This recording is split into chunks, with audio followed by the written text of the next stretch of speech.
Don't Depend on Daddy is an unfiltered safe space, empowering young professionals to build independence in their 20s and beyond, whether it be personal, professional, or financial. Regardless of your age, relationship status, or job title, the most consistent person in your life is you. So join me and let's build our independence together. Enjoy! Hello and welcome back to Don't Depend on Daddy, the podcast. My name is Michela. I am your host, and the theme of today's episode is a 3-month update on my low buy quarter, which I ultimately am not sure if I actually accomplished that. We'll get into it. I'm going to go over what my original consumption rules were at the beginning of the year and how and if they're changing. What I bought in Q1, because I did buy a couple of things and I broke some of my consumption rules, and also what my spending plans are for Q2, because I'm going on a big trip to Japan. I know I'm going to be spending a little bit of money and that's totally fine. So I am going to be sharing what my wish list is. It's going to be a little bit of a chattier episode than usual, although honestly, all of my episodes are chatty. I'm going to do my best to be concise. Something I'm working on is I'd like to bring the total length of my episodes down from the 35 to 45 minute range to the 25 to 35 minute range, just because I find those are the episodes that I am consuming the most of when I'm listening to podcasts. So anyways, if you have extreme thoughts on that, let me know. But before we get into it, we are going to be going through some housekeeping as usual, really, really quick. So first things first, very exciting update since the last time I recorded, because I'm sure maybe some of you noticed, some of you didn't, but I actually had pre-recorded a handful of episodes. That's another thing I'm trying to do, is batch record a lot of these episodes, because it transparently just makes it a lot more manageable for me. But ever since the last time I recorded a few weeks ago, my brand new financial independence retire early planning tracker, my new spreadsheet, is officially available. I'm super, super, super excited about it. So many of you guys have purchased it already. The feedback has been amazing, and I can't wait for, if you're listening to this and you have not purchased it yet, I can't wait for you to try it, because financial independence is a newer topic for me as of this year, because I hit a big net worth milestone. I got a lot of questions about it on Instagram, and it just made me really self-conscious, I guess, of I have so many people asking me how I come up with net worth targets, and I kind of just picked a number. I didn't really have any strategy behind it. And that led me down the financial independence rabbit hole. And now I'm into it, at least for the sake of planning. I think something that comes with financial planning in general is that it's just a plan, and plans can change. So it's what I'm working towards right now. It could always change, and I'm open to it changing. But if you are someone who struggles with figuring out how much should I be saving for retirement? What are my options if I don't want to work a corporate job forever? Highly recommend checking out this FIRE planner, because not only do you get the tools to map all of that out, but there's also resources in there to help navigate the different types of FIRE and how they can play into your life. So that template is now available. It's in my show notes. It's part of my broader digital product suite. Enjoy. If you have questions about it, let me know. As always, you can get $10 off the personal finance dashboard using my code podcast1. That's an evergreen code. If you ever have any issues with that, please just send me an email. I'll make sure it gets rectified for you. And if you don't want the PFD because you want something a little bit simpler or more straightforward, check out the basic budgeting template. It's no longer my most brand new template, because the FIRE template is, but it is my more simplified budget planner for those of you who are just looking for that monthly snapshot. Last quick housekeeping is to follow me on my personal Instagram. So a couple of weeks ago, I rebranded the Don't Depend on Daddy Instagram to be my personal Instagram. It's just Michela_Alaka with 2 A's. I am having a lot of fun over there. I'm treating it sort of like my side hustle. I don't necessarily dream of becoming a lifestyle creator, although I will say making lifestyle content is a lot easier and more digestible than just doing personal finance and career content. So I'm enjoying it being a little bit more simplified. So come join the fun over there, because on that page, I'm really talking more about a lot of these podcast topics. The overarching theme of the page is fairly similar, but it's more of a personal twist. So I'm sharing like my routines and what I'm wearing and, capsule basics and wellness stuff and skincare specifically. So I do have a skincare episode for the podcast in the pipeline. So stay tuned for that. It's coming in a few weeks. And yeah, I'm just having a lot of fun over there. So come join the party if you're interested in lifestyle content from me.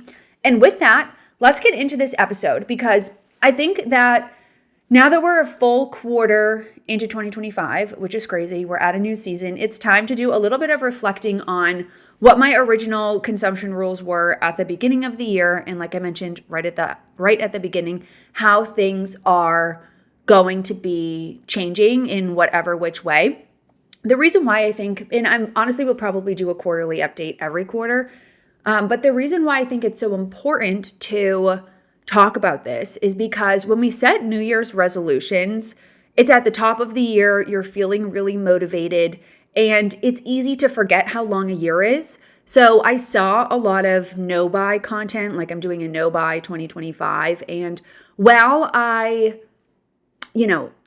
support that for you, if that's what you're doing, I don't think it's super realistic for most people. I think for some people, maybe extreme circumstances, it could be. I know for sure for me, it's not realistic. And I would imagine for many of you who listen to the pod regularly, I'm going to assume or guess that you're fairly similar to me. You like to buy things, but you also want to be financially responsible. So a no buy isn't necessarily aligned with the lifestyle, I guess, that I want to be living. All that to say, having some rules and guidelines in place is really important, and also self-reflecting on those rules and guidelines on an iterative basis, I think quarterly is a good cadence, is really important for ensuring not only that you're not setting yourself up to fail, but that you're being realistic based on the patterns of your life, your spending patterns, spending behaviors that you're noticing. So I'm really excited to go through all of these. And basically how this is going to go is I'm going to run through my original consumption rules from earlier this year, whether I have, accomplished that, done well with it, whatever, if in any way it's going to change. And then I am also going to, or the next part, I'm going to go through the things that I've bought so far this year and like my general overall thoughts about those things, because I'm really excited about the purchases that I made. And then what is on my wish list for the spring, Q2, because another thing that I'm sort of discovering now living in a climate where we have all 4 seasons again during a time where I feel like just generally discovering my style is I have to buy clothes. And half is not a good word, but if I want to present myself in the way that I want to be perceived, like I'm going to need to make some purchases, and I'm okay with that because I'm budgeting and planning and being intentional about it. But what I've found through just this year in general, reflecting on how I've presented myself in years past, and also just like the climate in LA, I feel like I wore a lot of athleisure. I wasn't really going out a ton, so I wasn't getting a lot of reps in terms of figuring out my style beyond just like black jeans, black shirt, and some boots when I'm going out to different restaurants and whatnot. As I've sort of, all of these things have compounded, and now I'm in a climate where there's winter, there's spring, there's summer, and there's fall, and there are 4 very distinct seasons that require different types of clothes. I'm realizing like, oh, okay, I actually do need to inject a little bit of diversity into my wardrobe. And it's actually very challenging to do that with a budget in mind, and it's not a quick process. And so I want to share that because, really, I did receive a comment on like a podcast review, which I just have to say, the podcast reviews are not necessarily ever going to change how I deliver things, anything about me specifically, but I do read them. The nice ones are so kind. The mean ones are very thorough. So I question, like, if you are hate listening to my content, like, I really would encourage you to get a hobby instead of doing that because you have free will. But somebody left a comment or a review that like criticized my style. So I know that they're not a regular listener because I feel like I've been very vocal about the fact that I'm trying to find my style, and that is challenging. And I'm trying to find my style with the clothes I already have without making a ton of new purchases. And to be completely frank, what I've learned through this process is there are a lot of things that I actually want to buy to up level my wardrobe, and I know I'm not going to be able to buy them all this year. Hopefully through sharing lifestyle content, again, this is completely transparent, but like a big goal of mine through sharing lifestyle content is to start getting some gifted clothes so that I can better portray the style that I want without spending a bajillion dollars. Like that would be awesome. I've been doing content for 5 years. I've only ever received one package of gifted clothes, and they were from Everlane like a couple of months ago. It wasn't like I'm not receiving free stuff pretty much ever. And so hopefully I'll be able to sample and try some new things from some of the many brands that I've discussed and share more about style. But unless that happens, the process of me sharing my style is going to be slow because upgrading your wardrobe is slow. And I think the culture we are so sensitized to online, especially through influencers who are very fashion focused, are like, they're getting free stuff and they're getting new clothes all the time. So like they're always trying new outfits, styling things, looking really put together. And the catalyst to that are, A, they're getting sent really nice, expensive items for free. So obviously if you have nice clothes and you're not paying for them, it's easy to look really good. Second, because they're getting sent so many clothes for free, it's easy for them to like put together a variety of different outfits. And also third, like they're out and about doing things every day. Like even though I work for myself, I still work basically a regular 9 to 5 and I'm at home a lot of the time. So like I'm not getting dressed to go out and about all the time. So yeah, I did receive that comment. It did like it and my thing is it doesn't change what I'm doing, but it's upsetting because I spend so much time going through and like trying to curate good content that's realistic, and people are just so mean. They're so mean and unnecessarily. So like I would challenge you, if you find yourself like, not even just to me, listening or consuming content from someone who triggers you in whatever way to leave a comment, A, go get a hobby, but B, like turn it off because you have free will. You have free will. I don't understand why. Like I don't listen to content from creators that I don't like, period. Why would I do that? So anyways, all that to say, hopefully this is realistic for you. And that's my goal with all of this, is to be, a voice of reason in the space where we're all just trying to look good or look our best and be financially responsible about it, because clothes are expensive. Like they're very expensive. So buying multiple clothing items per month, I did do it in March, but it's not realistic. It's also just not something I want to do every month because I don't like seeing all the numbers. Anyways, let's get into this first part here, which is my original consumption rules. So I do have a whole episode from the beginning of the year where I talked about all of my consumption rules if you want to listen to it. First being that material composition of clothing items is the most important factor or deciding factor when making a purchase. So material composition and looking at it has fundamentally changed the way I think about clothing purchases. And I actually learned a lot from sharing this online, because as I've started this conversation on my channels, a lot of people have shared their experience with material composition, resources for me to follow or engage with, and also like other layers of the material composition conversation that I was not aware of. So I've learned a lot and I'm very open to hearing. So if you have experience or knowledge that's specific in the world of material composition or clothing composition or tailoring or whatever, please feel free to send me messages, leave comments, whatever. I want to hear from you because it's very helpful. I just encourage you to like be polite, because if you send me a rude comment, I'm going to be rude back to you. Like that's just how it's going to go. So be polite. I'm open to hearing about it, but not if you're going to be a jerk.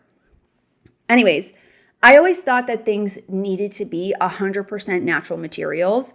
And apparently, because one of my big things this year was like 100% no, I'm not buying any polyester or anything with polyester in it. Apparently, there is a time and place for polyester in small amounts, specifically related to like durability of outerwear, which I did know that, but it can also play a role in durability in different clothing types, I guess. I don't know how much I believe that. I do need to look into it a little bit more, but I understand it from the sense of outerwear. The reason this came up is because I shared a bunch of trench coats, and there was like one expensive trench coat from Reformation that was really cute, but it was 100% polyester. And so, what I learned from that was the polyester of it all makes the clothing piece more durable, and also there's an element of weatherproofing to that. However, 100% polyester, I feel like, is just not good. So I think there would need to be a combo of polyester with something else. I don't know the appropriate ratio. I'm still learning. But again, if you have thoughts, opinions, let me know. And the other layer that I discovered to the material composition rule is that tailoring is also really, really important as part of this discussion. So how the clothes are cut, how they fall, this is something to pay really close attention to. And I'm learning more about it. I did actually get some clothes tailored, and it was a good experience. It was very expensive, much more expensive than I was expecting it to be. But it was a good experience because it showed me that you can really transform the way that clothes look and actually have them fitted to your body through a tailor, which I know isn't new, but it's new to me. I've never done it before. So I will be getting probably some more of my clothes tailored iteratively over time, or if I have, an item that I'm looking to buy and it needs to be tailored in a way and it's reasonable, I would consider it. So in general, the material composition rule, I've done a pretty good job with it. I really have not bought anything at all. I think this quarter that didn't hit 100%, if not, I think my threshold is 80%.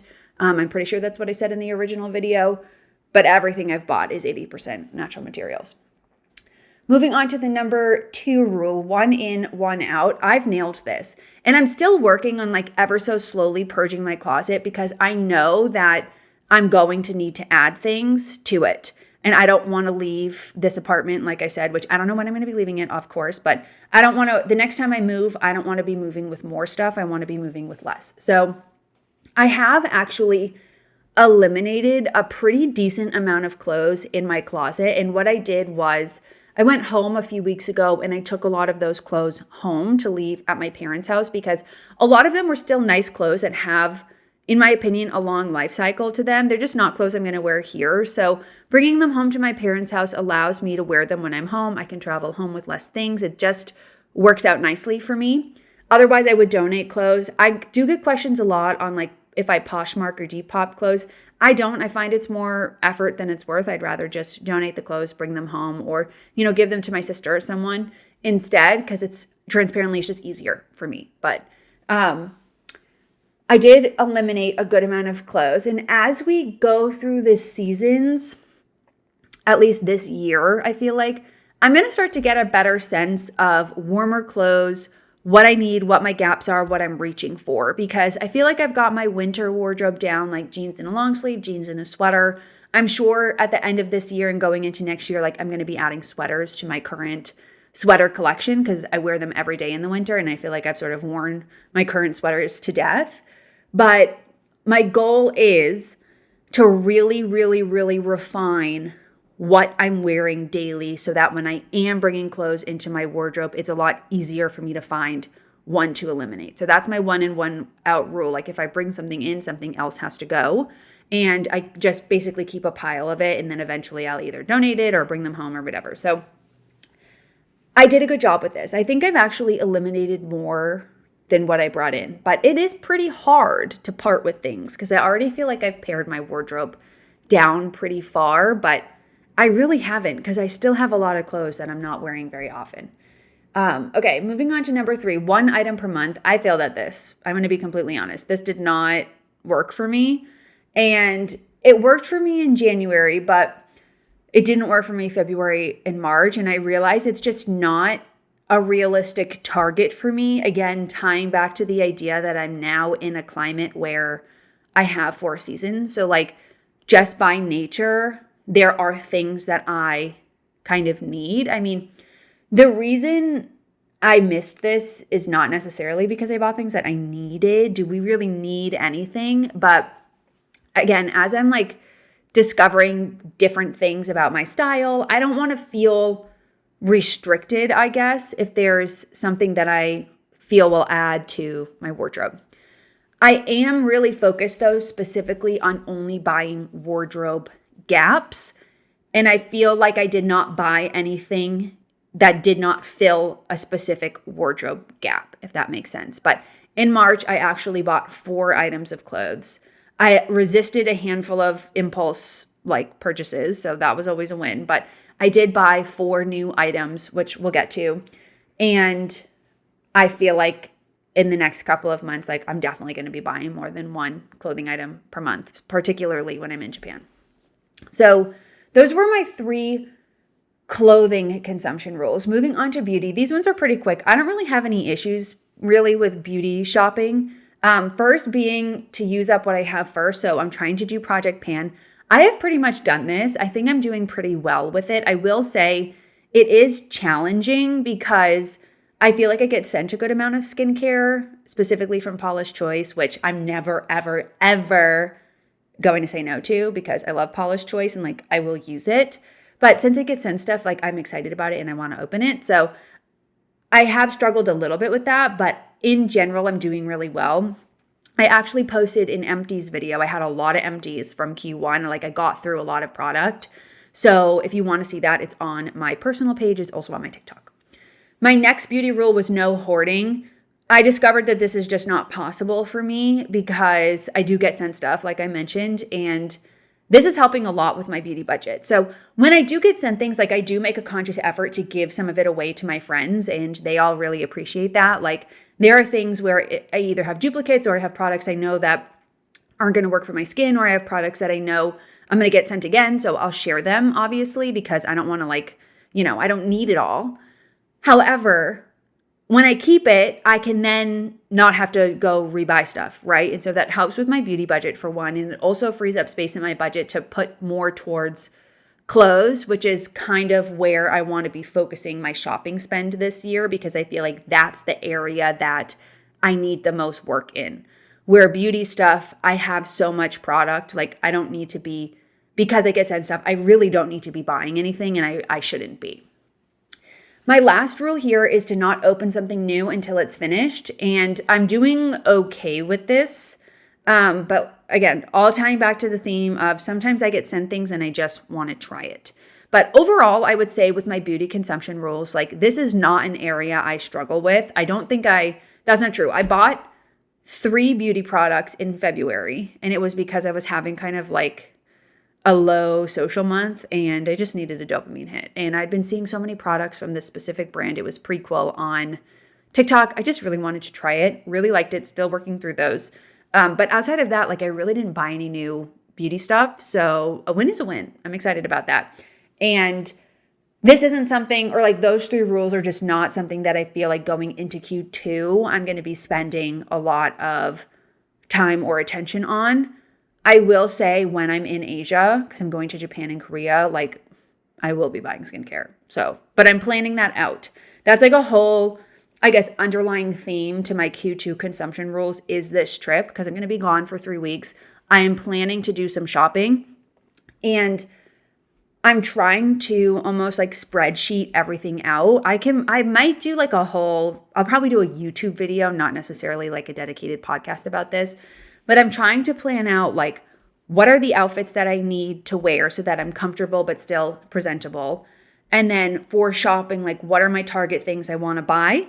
And for specifically beauty skincare, what are the brands, what are the products? Because I've heard it's very overwhelming and I don't want to just buy random stuff. I want to buy good stuff and kind of have a little bit of a plan there. So that's that. Moving on to the next. What I've bought so far this year.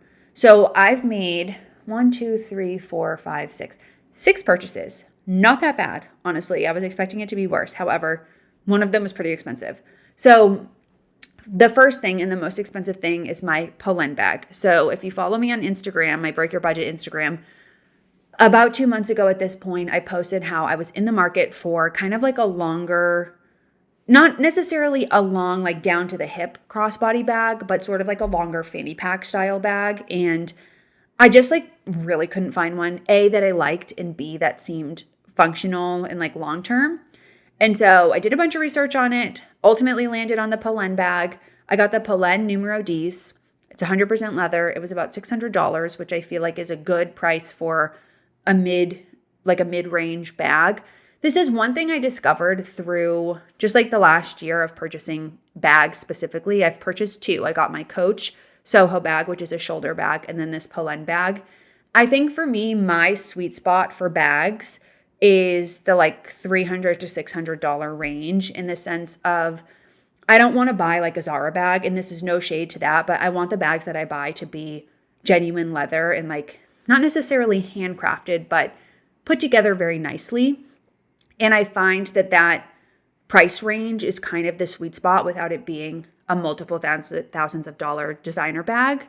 And they're constructed very well and they have a long use life, right? So to me, that's the sweet spot for the bags. I'm very, very, very happy with my Polen bag. I use it all the time. I'm going to be using it all the time, or every day, basically, when I'm on my trip, and like every time I'm going out during the day for the rest of my life. Like the purpose of that purchase was I needed a bag for wearing in the city that wasn't a shoulder bag and wasn't my Lululemon crossbody bag, because as I've said 100 million times on this podcast, like I'm turning 30 this year. I'm really trying to act like it and dress like it because I want to feel put together and presentable in like my age, if that makes sense. So I got the Polen bag. I really like it. Next, I got a pair of jeans from COS. I got two things from COS. The jeans, they're the Facade jeans. I love them. They're kind of like a looser, but also a little bit of a barrel jean, and they're in a very specific wash that I didn't have. I love a loose jean. I think it's like really comfortable, casual. I like to wear tighter tops. So I'll wear a loose jean with a tighter top. It's kind of my go-to for like my everyday uniform, which I think is a really important thing to find. What do you feel comfortable with, and how can you level it up on the day-to-day? And so like this was a classic example of buying a pair of nice jeans that I feel like levels up my uniform. I also got like a lighter jacket from COS. It's almost like a denim-y kind of material, and it has a little bit of a structure to it. It's white. I'm planning to use it as like my spring summer throwover jacket because it's a little bit elevated, but it's not like too much. Definitely will be bringing it to Japan. I got a new t-shirt from Reformation, the Rowan t-shirt.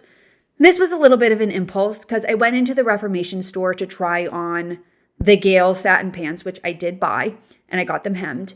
But the sales associate had given me just like this white t-shirt to try on with it, and I ended up really liking it. The reason why is because it was a little bit longer than the current like white t-shirts I have in my wardrobe, and still loose. I like loose white t-shirts. I don't like anything that's a t-shirt that's tight on my arms because I'm kind of self-conscious about my arms, and I feel like tight t-shirts highlight the arm, where loose t-shirts, because you have a little bit of breathing room, like don't in the same way. But it was a little bit longer so that I could tuck it into jeans, where my current t-shirts, I wear a lot of Cotton On 90s baby tee. That's like my other favorite white t-shirt.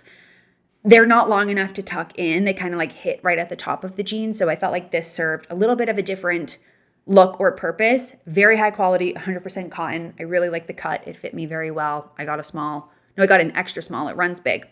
Then I got the Gale satin pants. I've been wanting these for so long, and I've tried a million different dupes.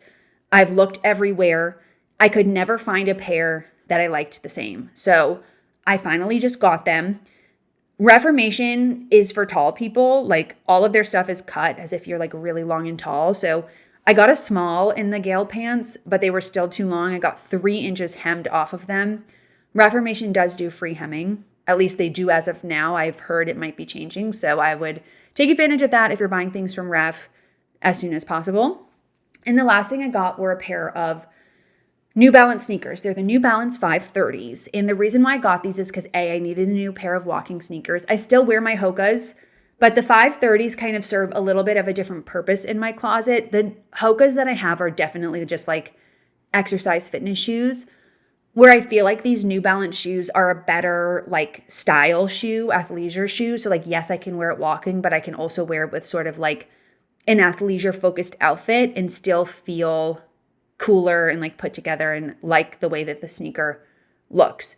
So that was something I was, really looking forward to finding, and the 530s were the ones that I liked the most. I'll be bringing those with me to Japan as well as sort of like my like day-to-day sneaker. And yeah, those were the things that I bought this quarter. I'm really happy with all of them. I think they all really filled a gap in my wardrobe. And ultimately, I'm going to keep adding to my wardrobe, which I'm excited about. I think it's fun, especially when you're intentional. Like everything you buy feels a lot better, if that makes sense. Okay, so now we're going to move on to the last segment of this episode, which is what's on my wish list and like what my Q2 spending goals are. So as I've mentioned a few times, a big factor right now in just like my overall shopping is my trip to Japan in a few months. And I'm trying to use that sort of as like a guiding post of continuing to fill some wardrobe gaps specifically for spring, summer. But I want to also be thoughtful about, I'm not buying stuff like that I'll only ever use in Japan. Like everything that I buy for that trip will be stuff that I'll still wear every other layer of my life, right? So what I'm doing as part of this planning process is inventorying what I have and working on wearing my clothes. So part of finding your style is repetition and getting up to bat every day. Just like going to the gym. You want to get in shape, you go to the gym every day. You want to figure out your style, you get dressed every day. Like it is a process. It takes time and it gets better and better the more you do it. So I'm really getting close to what I have, what I will need to be wearing. So finalizing our itinerary and like understanding, okay, we're doing these kinds of excursions or activities. I need to be wearing this kind of outfit. The weather is going to be in this sort of range. I need to have evening outfits because we're going on a cruise. So like I have day outfits and then I have to have evening outfits. It's a 3-week trip. So I know I'm going to have to do laundry. Like I need to make sure that I have the appropriate clothes for the things that we are doing so that I feel good because I'm going to be capturing a lot of content. So like I want to like how I look and I want to feel good, right? So I'm going to be figuring that out. Really, that's a big April goal of mine is to like get clear on my outfits, what I need to buy. If there's anything, I might not need to buy anything. I feel like I'm going to, but I might not. And then I'm also pivoting my shopping focus specifically towards shoes and accessories. That doesn't mean I'm not going to be buying clothes, but like I do kind of have an eye right now on shoes and accessories because as I've been getting dressed, I'm kind of realizing I may not necessarily need more clothing items, but I need a few things to bring some new life into the clothes that I have. And an area that I don't have a lot of, volume of things in is accessories. So like jewelry, I always wear pretty simple jewelry. I could get a couple of new items again to just like take some of my very basic outfits because I like and prefer wearing basic outfits, but I can get a few things to sort of bring them up to that next level.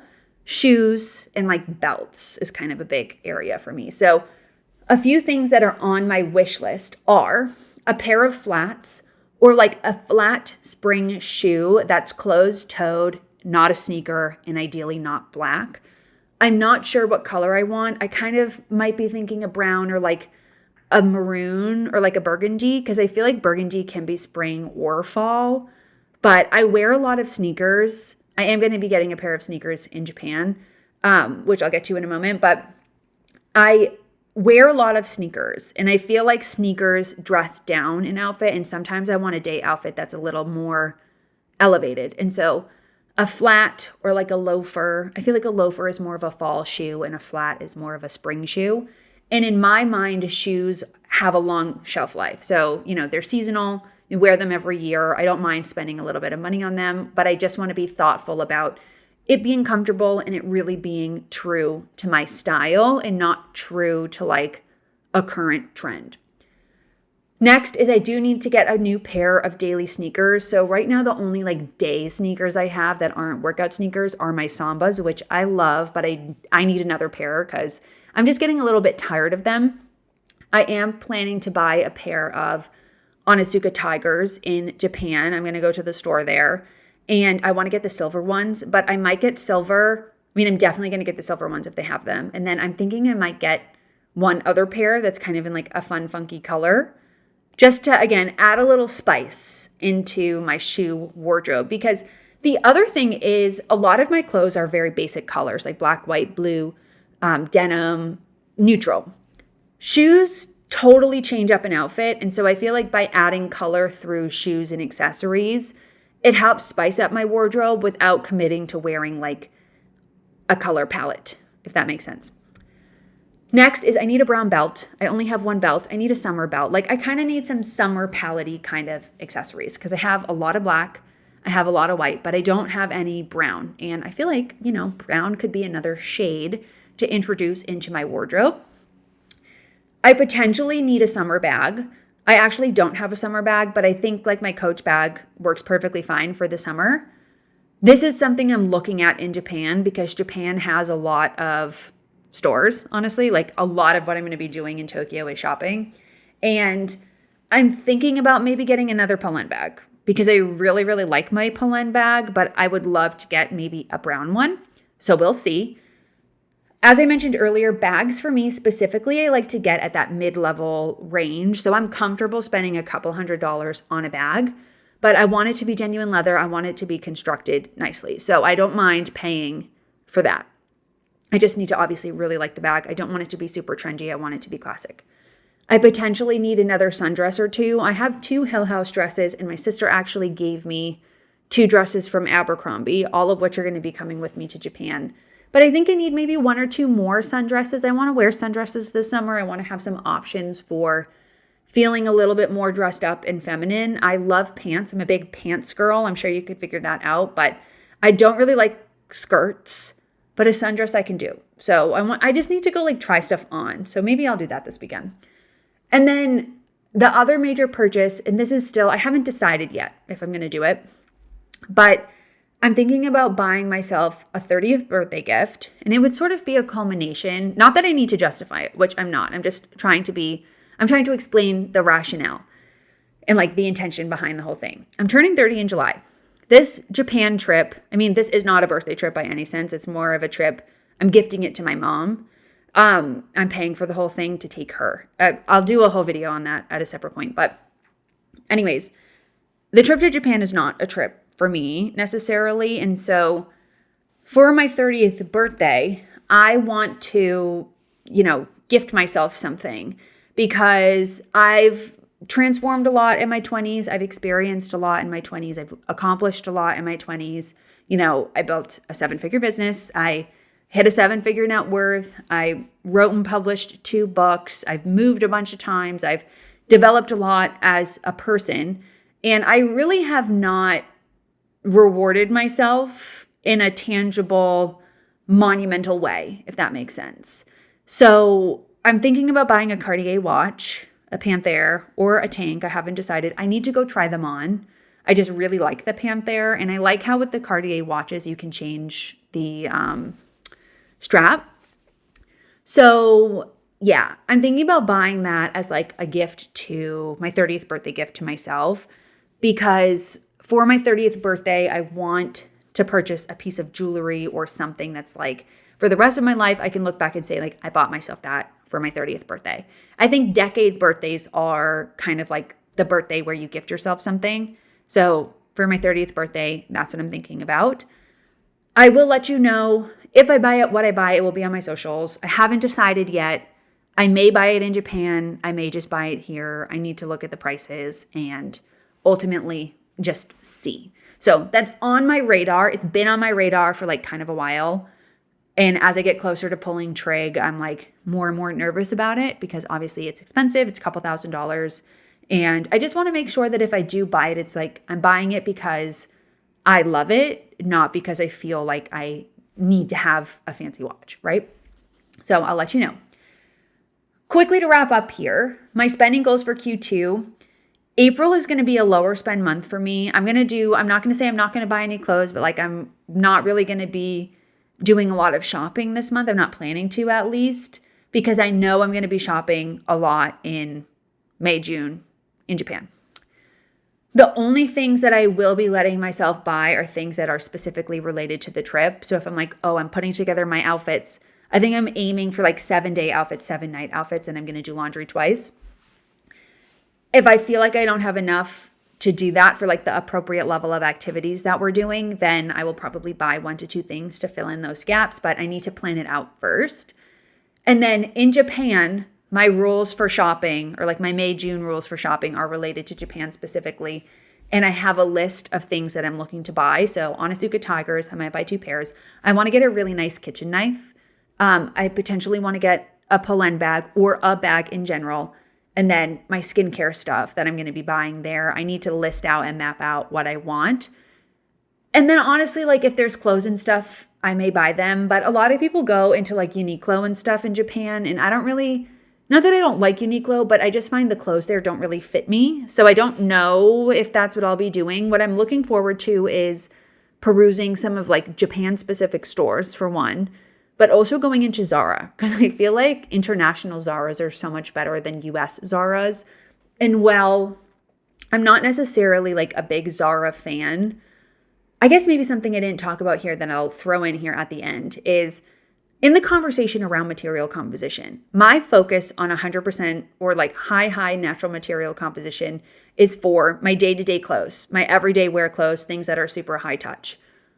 What I need though are like a couple of fun, spicy shirts for like going on dates or going out with my friends, like evening wear that, I might be wearing once a month, but I want it to be like cute and a little fun and maybe like a little sexy. And so those are the kinds of things I'm buying at Zara. Like I'm not buying my basics at Zara. So that's kind of, I guess, my whole spiel with material composition because I feel like I drew a pretty hard line on it. And as I've gone out into the world, because we need to normalize learning new things and changing your opinions and seeing like, this is what I need to wear. This is what things cost. These are the stores that carry these types of clothes. This is what I feel good in. I'm a little bit more gray on it, if that makes sense, but it just depends on what it is. So the lower touch items that aren't getting the high wear and tear don't need to be 100% natural material because they're not getting beat into the ground, right? So it's okay if they're not as nice. Anyways, I'll leave you with that. I hope you enjoyed this episode. If you're interested in more around spending, these types of conversations, just let me know because I feel like I can talk about it a million different ways. It's a very big theme for me this year, and I hope that through these conversations, it's also making you think a little bit differently about the purchases you make as well. And with that, I will just catch you in the next one. Thanks for listening. Thanks so much for listening. If you enjoyed this episode, please make sure to leave me a review. Make sure to follow me on Spotify and Apple Podcasts, wherever you listen. And if you're watching this on YouTube, don't forget to like and subscribe. I'll see you next week.